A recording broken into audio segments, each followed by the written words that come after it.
Hello, my lovelies. Welcome to Assorted Sundries. Or is it Torrance Thoughts?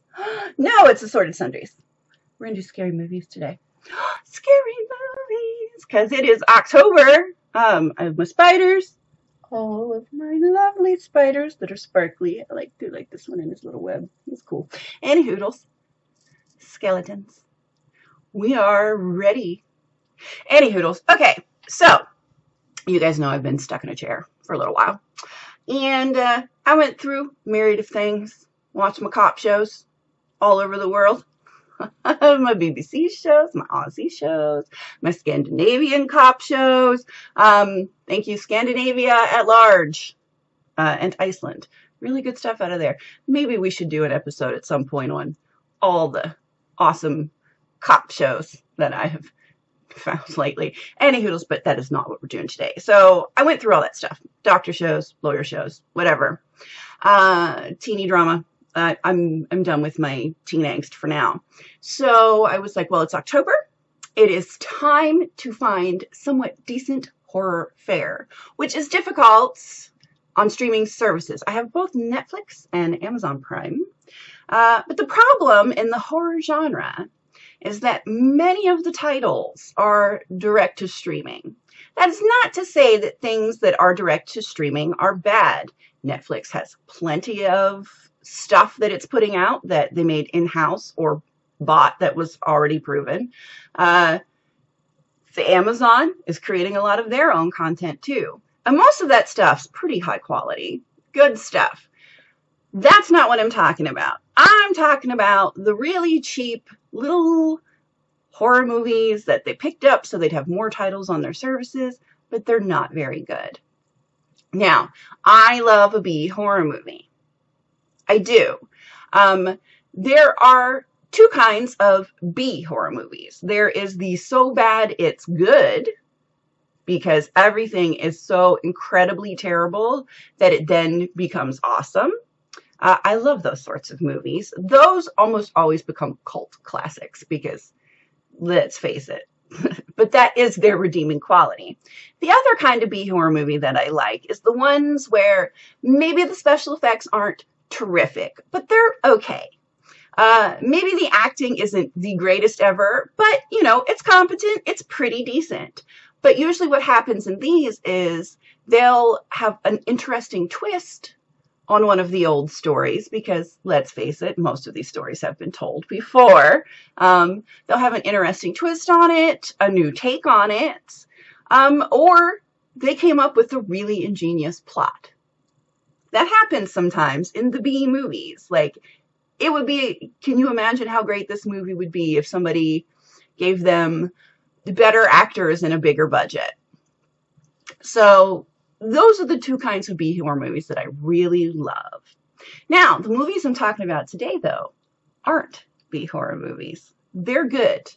I have watched a lot of not so hot stuff to bring you two good ones. Yay! Yeah. So after watching all of these, finding a few lovely gems among the B horror genre, but watching 10 to 20 minutes of a lot of shouldn't have a letter grade. They failed. I found two very good movies for you. One is kind of a horror dark comedy. I'm going to save that one for last because that one I think will appeal to more of you, because it's not gross or any of that. So you guys that like a little bit of tension and scary, okay, no, there's a little bit of grossness. And it's super, super over the top grossness. So I don't know. Anyways, we're going to do that one second. First up is a movie called XX. Double X, just XX. It is a horror anthology. What does that mean? It's got a lot of, well, it has 4 separate little stories. Other horror anthologies you might have seen: Creepshow 1 and 2. Horror anthology. Trick or Treat, one of my most favorites in recent years. I loved Trick or Treat. ABCs of Death. I think there's 1 or 2 really good ones in there, but most of them aren't so hot. VHS, VHS 1 and 2, I felt like each of those had one really great story, one sort of okay story, and then two that were fairly disposable. And I didn't watch the VHS Viral. I knew not to watch that one. So, any hoodles. That is a horror anthology, and I kind of like those because it's just like little bite-sized bits of fear. Or Tales from the Crypt, Twilight Zone. These are anthologies. Any hoodles. XX is kind of an interesting entrance into the genre because it is all women writers, all women directors. So it's kind of like horror from a different point of view. And it really, really is. To break up the vignettes, or break up the stories, they have these little stop motion vignettes in between, kind of like a palette cleanser. And it's really like creepy dollhouse stuff. So some of you will just love the vignette alone. I know I have creepy doll girls out there. So that's nice. And I like having the palette cleanser in between the stories. I also found they're really good. It's really, really high production values. You are going to recognize the actresses in these movies. And of course, they are really told from kind of a different point of view, like what is a little scarier to women, perhaps, or a lot of it is what I would call quiet horror. You know, like our internal horror, like this is the worst thing that could possibly happen. But it's not like big axe-wielding gore fest. That's not what it's about. So, I don't know. I think some of you will like it. My favorite one was by, what's her name? Annie Clark. You guys would know her if you are into modern kind of interesting music, is St. Vincent. She amazes me. I find her fascinating. Annie Hoodles, her particular story I found to be really darkly hilarious and truly horrifying. The very first one too, The Box. I think it's The Box. I found that one super disturbing as well. And I'm not even a mom. Moms, you might find that one disturbing. Any hoodles. I think it's really worth a watch if you like movies. If you like horror movies, especially, and you are a woman, because number one, it's nice to support ladies in the field. And number two, it's kind of interesting to see a take on horror from a completely different perspective than what we usually see. Most horror movies made by dudes. It's always woman in peril, yada, yada. And it was nice to see a different take. Yay. Okay, second movie is out of New Zealand. Hey, Kiwis. And it's called Housebound. This movie is awesome. Joe liked it. Joe never watches scary movies with me unless it's based on Stephen King. He won't watch it because he finds the genre as a whole predictable and dull. But he does like the Evil Dead movies because they're funny. So I was looking online just to see if there was anything new-ish in the past few years that come out that people kind of liked or whatever. And this one kept coming up. So I was like, well, I'm going to watch it. And I told Joe, this one, it's from New Zealand. Let's give it a look. It just so happened that we were getting ready to eat dinner, so he was in at least for the first 20 minutes, no matter what, because he was eating. And then he proceeded to watch the rest of it because it's really good. So the best things about it are the lead actress, Morgana O'Reilly. I looked her up. She was apparently on Neighbors a couple of years ago. I know that's big down there. She is awesome. At first, her character, you know, she's the heroine, as it were, and you're not really sure if you like her or not. She's not an anti-hero, but she's just a little abrasive, perhaps, or not super duper likable. But I already kind of liked her from the get-go just because she's really no nonsense. And yeah, she's got a chip on her shoulder, but, you know, the actress herself, I just think I kind of like her. So I gave the character a little more of a break, perhaps. But the premise of this is Kylie, that's her character's name. Kylie gets in trouble with the law. Like I said, she's not like, you know, a hero. And they put an ankle monitor on her and she has to stay in a house. The rest of the movie is more psychological thriller plus haunted house mystery.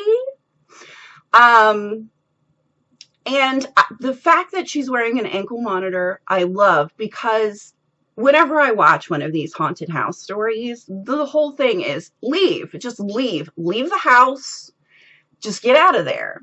But because she's on that ankle monitor and can't leave the house, she can't go. So that was awesome because it totally took care of that gaping plot hole that sometimes happens for me in a haunted house story. So that's really all I'm going to tell you about it. That one, I think you should watch. I think anybody can watch that one. It is really funny. Kiwis, I didn't know there was this much mirth down under.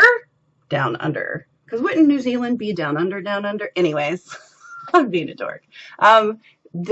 It's really, really good, you guys. I really highly recommend this one. It's scary, but funny. And you don't get that a lot in the horror genre. Usually it's just a lot of blood-soaked gore or misery. This one doesn't really have that. So definitely look for Housebound. I highly recommend it. Any hoodles, those are the only two I really found. I did try another one out of New Zealand, Deathgasm. If you're a 12-year-old guy and are into metal, you might like Deathgasm. I mean, on the one hand, it reminded me a lot of the old Peter Jackson horror movies, like Bad Taste, right? The gore is super over the top, like straight into complete ridiculousness, which I actually really kind of appreciate it when that happens because it's just stupid. So I enjoy that. The 12-year-old boy in me got a kick out of some of it. My biggest problem was the movie wasn't nearly as funny as it thought it was. But I will say it is super action-packed. It doesn't drag. It goes. Like, it starts rolling and it just goes. So that was kind of nice. But you know, it's not one I'm like, oh, you need to watch this movie. But if you're bored, you dig metal, there is an inner 12-year-old boy inside you that laughs at inappropriate humor and stupid stuff, you might like Deathgasm. So, yeah. But I wouldn't put it on the list. Definitely, ladies, check out XX, because I found it to be very affecting.